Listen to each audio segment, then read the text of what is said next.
Well, hey there, everyone. I didn't see you from behind this giant tower of peanut butter. Just some of the items that we've been collecting here at the KVAL Can Do Food Drive here at Fred Meyer on West 11th in Eugene. And Cassandra, I feel like doing a little bit of a happy dance this morning. It's Friday. It's Friday, Dane. Let's take a look now at the latest numbers in this pandemic. Today, the Oregon Health Authority reported 557 new cases of coronavirus and a single new death. Voting, it's such an easy thing to do, and it's fulfilling your civic duty. Very important. Yeah, you literally just drop it into the drop box. Right. That's simple as that. Go on your I know way. it can be stressful at times, but once it's off your shoulder and you've done it, you'll feel so much better. Kelsey, where are today's demonstrations taking place right now?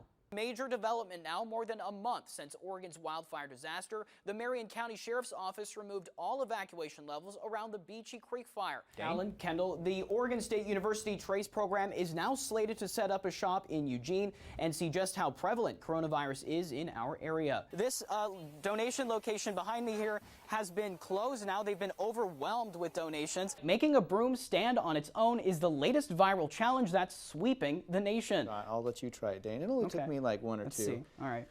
Let me see. Is that gonna? No. See, this is a difficult Go challenge. that way a little bit. It's magic. Planetary alignment, folks. And when asked about potentially closing schools, Dannenhofer says it's a tough idea since schools are already open.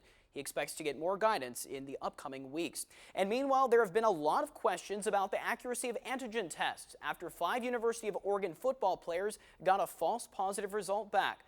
Josh, I just had to do this. I went on Google and I figured out how to make us paper airplanes. 3, 2, 1, go. Oh, mine kind of went. I think Josh has won there. Or Angelina Dixon tells us how you can prepare for seasonal disasters and even for the ones that come without warning.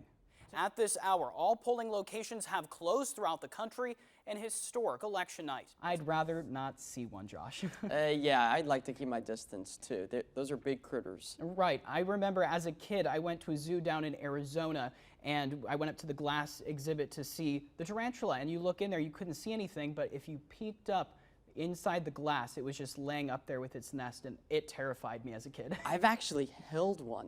Ooh, yes, yeah. It was tamed. Her name was Rosie. I can confirm that's not on my bucket list. And I'm just here to say that you would be barking mad not to want to help out at Green Hill Humane Society's pet project, Tail-a-thon at Green Hill Humane Society.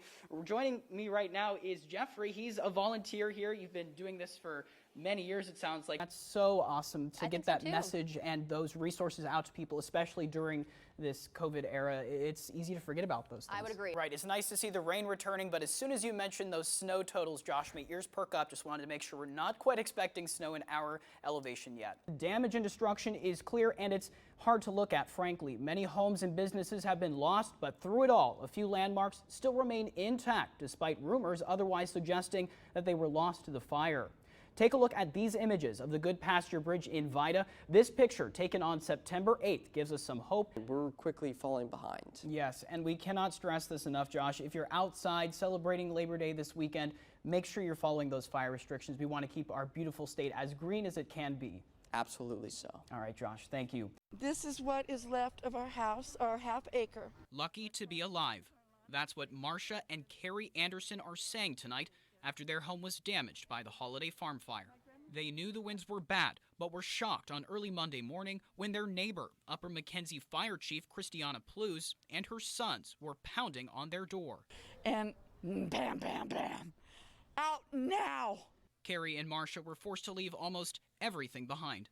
We hit the highway, and it was bumper to bumper all the way into town. And of course, their story rings true for hundreds of others who have been left with nothing.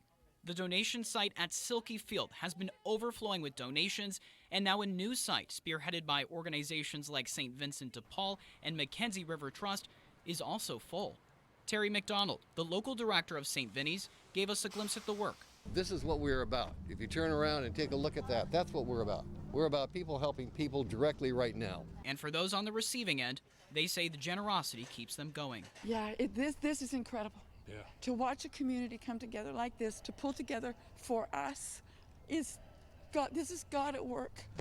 And we need this now, especially with the world the way it is, because this is what it's all about. This is when people in need come together like this, it's just the best thing. In a time when the country tends to be so divided and uneasy, a sort of peace is felt as a community of all different backgrounds unites under one thing we all share. This is America. This is America right here. This is what America is and should be.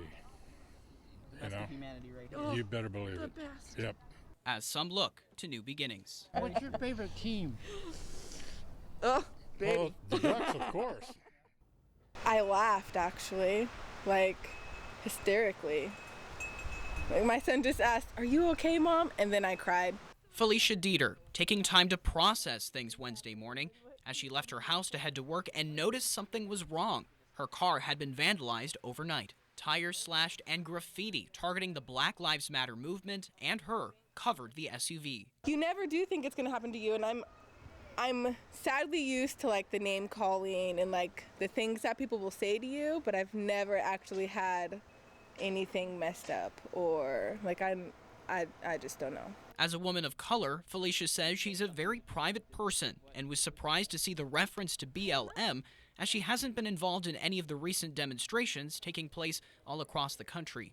But she remains strong and is not letting the act weigh too hard on her mind, but she thinks about those who deal with the hard reality every day. Makes me feel sad that people have to even worry about this. And as a mother of 4 children, she says she's concerned about how her kids will be perceived just based on the color of their skin. It's really bad because I always think, oh my God, thank God my kids came out way more light-skinned instead of dark-skinned because they don't have to deal with it. I think that often. EPD is investigating in the case. I hope they find out who did it, and hopefully they don't do it to more people.